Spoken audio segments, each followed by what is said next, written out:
buenos días a todos y bienvenidos a esta nueva edición del ciclo de videoexperiencias que la Comisión Interamericana de Educación de la OEA, en colaboración con el portal y con las contribuciones de los especialistas de nuestros Estados miembros, estamos realizando para enfrentar y compartir experiencias ante la crisis de la pandemia.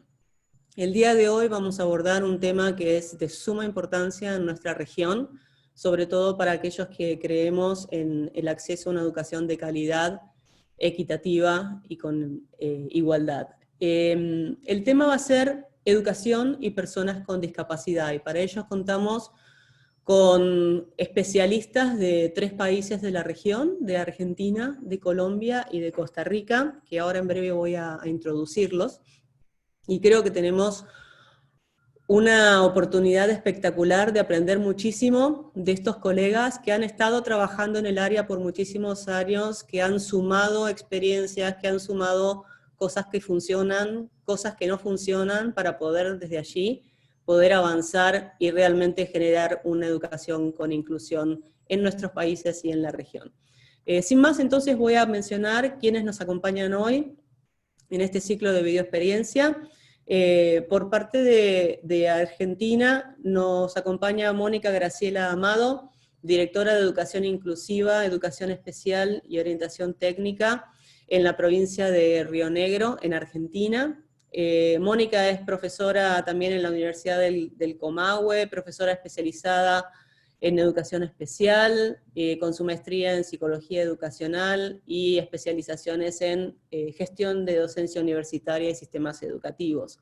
También de Argentina acompaña a Mónica Angélica Elizabeth Portales, que es la directora de educación primaria, también con su formación en licenciatura en educación primaria y magíster en psicología cognitiva y del aprendizaje. Por parte de Colombia, nos acompaña Diana Patricia Martínez Gallego, que es fonoaudióloga especialista en desarrollo infantil y procesos de aprendizaje, con más de 28 años de experiencia de trabajo en discapacidad y educación inclusiva, y que actualmente es asesora del despacho del Ministerio de Educación Nacional en Colombia. Y por parte de Costa Rica, nos acompaña Gilda Aguilar Montoya, que también tiene su formación de licenciatura en Educación Especial de la Universidad de Costa Rica, egresada de su maestría en Estudios Interdisciplinarios sobre Discapacidad de la Universidad de Costa Rica, y experta en Administración de la Educación, con atención a la Universidad de la UNED de España. Gilda es la jefa del Departamento de Apoyos Educativos para el estudiantado con discapacidad del Ministerio de Educación Pública de Costa Rica, y fue en su momento la primera directora del Centro Nacional de Recursos para Educación Inclusiva. Ha desempeñado muchísimos cargos y ha compartido como ponente en seminarios en la región centroamericana sobre esta temática de educación e inclusividad. Así que, como verán, tenemos un privilegio de expositores que nos compartirán todo su conocimiento y experiencia en este tema. Sin más, vamos a, si les parece, colegas, y bienvenidas todas, vamos a tratar de abordar la primera pregunta, que tiene que ver con qué pasos siguió el Ministerio de Educación de su provincia, de su país, para abordar esta crisis, esta pandemia del COVID-19, y cuáles fueron los desafíos para seguir ofreciendo servicios educativos, especialmente a la población con discapacidad. Entonces, en primera instancia, le voy a dar la palabra a Mónica desde Argentina para que nos comparta sus experiencias. Adelante, Mónica. Buenos días. Bueno, en realidad los pasos que dimos como Ministerio de Educación, primero fue asegurarnos la cohesión interna entre modalidad educativa y niveles educativos. Desde la modalidad nos encontrábamos con un cambio de enfoque, donde queríamos enfatizar en el enfoque integral de las trayectorias educativas, y comenzamos a elaborar lineamientos pedagógicos a través de documentos de orientación que llegaran a las escuelas de educación especial. La perspectiva en la que nos parábamos era la ecológica contextual, y que también nos iba a permitir resignificar los roles y funciones de los distintos agentes educativos en esta nueva configuración de realidad que se iba dando en el contexto de pandemia. Uno de los desafíos fue también repensar qué pasaba con la escolarización para ir caminando hacia una visión más integral de educación y poder también introducir conceptos y marcos teóricos que tenían más que ver con la pedagogía social, y para poder también recuperar la mirada sobre los contextos de vida de las familias, donde nosotros teníamos que acompañar porque eran los nuevos entornos en los que se iba a impulsar el desarrollo y los aprendizajes de las personas en este tiempo que se nos ha prolongado bastante.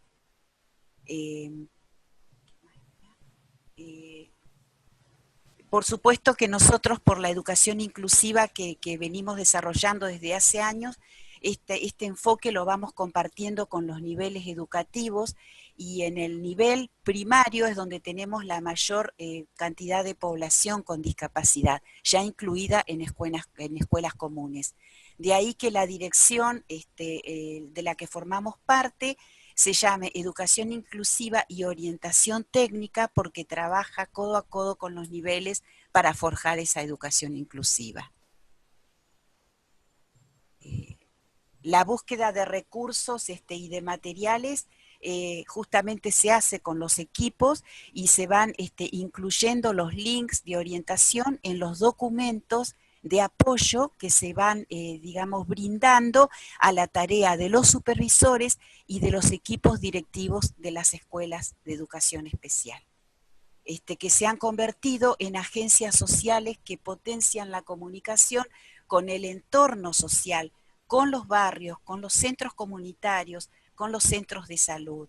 Es decir, esa particularidad tiene nuestra modalidad, que es de alguna manera la agencia social fundamental para gestionar las vidas de las personas con discapacidad. Gracias, gracias Mónica. Muchas gracias por ese aporte. Le damos entonces en este momento la palabra a Diana desde Colombia. Diana, adelante. Bueno, en Colombia, pues el gobierno nacional inicia la construcción de unos elementos normativos que permitan, en el caso de educación, poder flexibilizar el calendario escolar. En primer lugar, nosotros iniciamos un aislamiento el 24 de marzo, y eso supuso el cierre de los establecimientos educativos. Por supuesto, pues este proceso inicia de la mano de las secretarías de educación en todo el país. Colombia cuenta con 96 secretarías de educación a partir de la declaración de la emergencia sanitaria, y un trabajo con tanto entidades del gobierno nacional como con organismos de la sociedad civil para empezar a construir y a recoger sobre todo lo que ya teníamos para poder generar unas medidas en términos de orientaciones pedagógicas, de orientaciones a la familia, a los docentes, que permitieran que se pudiera dar el aprendizaje en casa.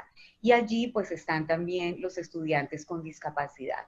Es muy importante contarles que en Colombia nosotros hablamos de inclusión y equidad en la educación como un marco general que habla del reconocimiento de la diversidad. Para nosotros todos, los niños, las niñas, los jóvenes, son distintos, tienen estilos y ritmos de aprendizaje diferentes, y por supuesto, pues allí también se encuentra la población con discapacidad.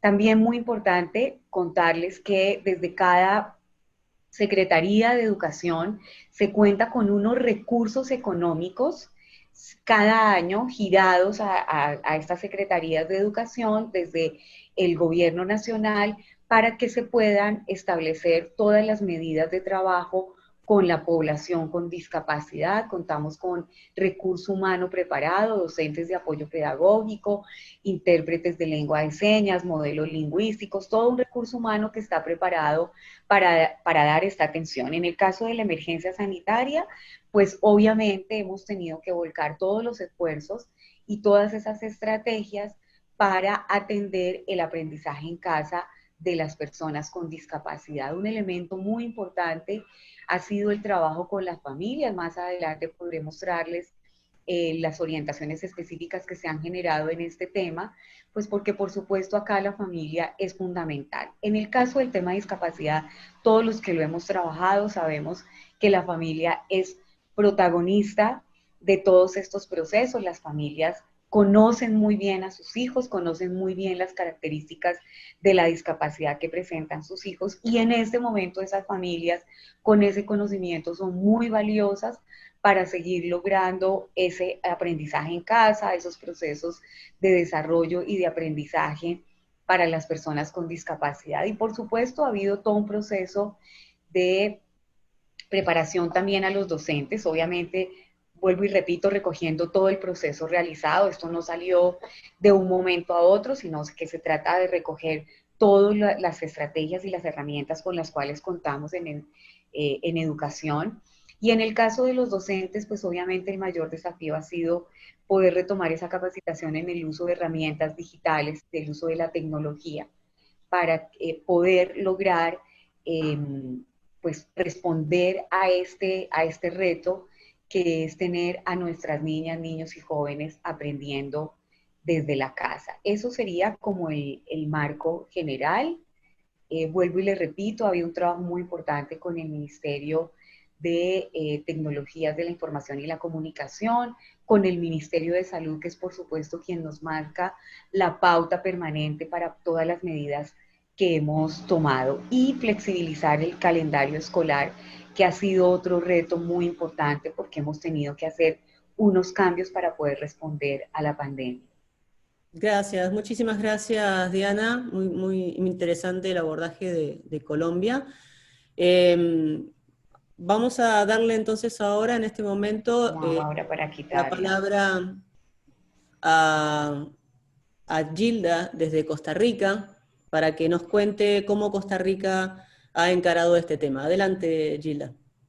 Bueno, en el caso de Costa Rica, fundamentalmente lo que se hizo es poner en marcha el Centro de Operaciones de Emergencia, que está integrado por diferentes instancias gubernamentales, entre ellas el Ministerio de Salud, de Educación, y como un elemento importante, el Consejo de Personas con Discapacidad, formando también parte de ese centro de operaciones. La línea la viene marcando desde el inicio de la emergencia sanitaria, por supuesto, el Ministerio de Salud, y a partir de eso es que el Ministerio de Educación empieza a tomar las primeras medidas. La primera, por supuesto, es el cierre presencial, ¿verdad? Porque los centros educativos no están cerrados. Lo que está pasando es que las personas no están yendo a los centros, pero desde cada uno se sigue operando porque hay que estar en comunicación. El Ministerio de Educación lo primero que hizo fue hacer unas orientaciones para apoyar el proceso educativo a distancia, y el primer paso que se hizo fue hacer un recuento de cuál era la situación de conectividad en cada uno de los centros educativos de las 27 direcciones regionales, ¿verdad? Para poder identificar los escenarios donde nos íbamos a mover, y también empezar a hacer un proceso de capacitación muy rápido, ágil, a todos los docentes del país a través de una plataforma que ya existía, que tenía la posibilidad de usar Teams y otras herramientas.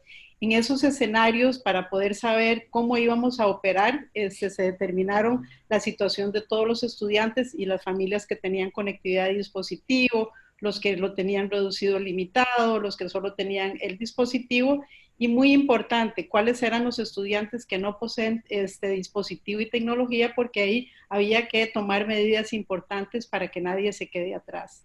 Y sabemos, ¿verdad?, que en el caso de la población con discapacidad históricamente ha habido una brecha digital. Y creo que esta pandemia nos ha puesto en evidencia, una vez más, las desigualdades que ha existido con la población con discapacidad. Y lo que ha hecho es emerger precisamente esas desigualdades. Pero si no sabemos qué es lo que está pasando, no podemos tomar medidas y poder seguir actuando.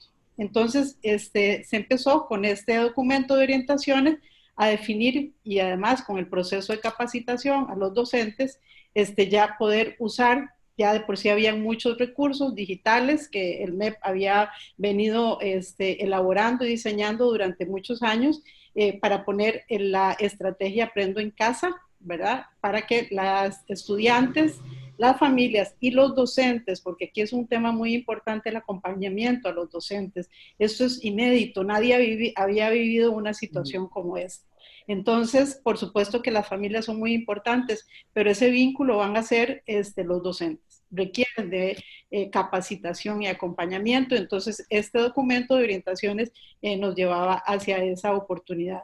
Y a partir de eso, entonces, ¿cuáles eran las estrategias de acompañamiento dependiendo de cada uno de esos escenarios?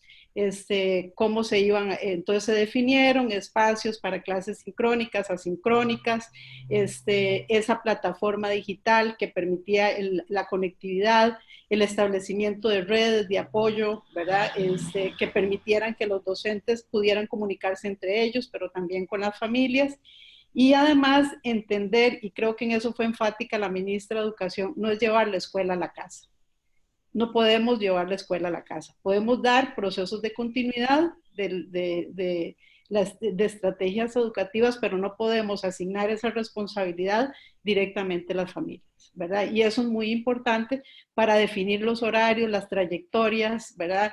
Estamos hablando de familias que tienen 3 o 4 hijos en la escuela, no podríamos conectarnos todos simultáneamente. Esto ha puesto en evidencia también la situación de las mujeres en América Latina, ¿verdad? En términos de la recarga de funciones y de trabajo. Y entonces muy importante esto. O sea, establecer el vínculo, el tema más importante fue establecer vínculo entre los centros educativos y las familias, pero no pretender que la escuela estaba en la casa, ¿verdad? Eso creo que ha sido muy importante para evitar esas, que las familias también estén saturadas y los docentes también. Eso creo que sigue siendo un desafío, ¿verdad? Que vamos a tener que ir mejorando en el proceso durante esta trayectoria. Y además poder utilizar todos los recursos que ya el ministerio tenía y que tal vez mucha gente no sabía que estaban y ponerlos en marcha y en funcionamiento. Y el que los docentes tuvieran, a pesar de que hacía tiempo, tenían la opción de usar tecnología, algunos no la estaban usando. Y esto ha sido un impulso para usarla, también los administradores. Eso creo que es una oportunidad, de alguna manera. Muchísimas gracias.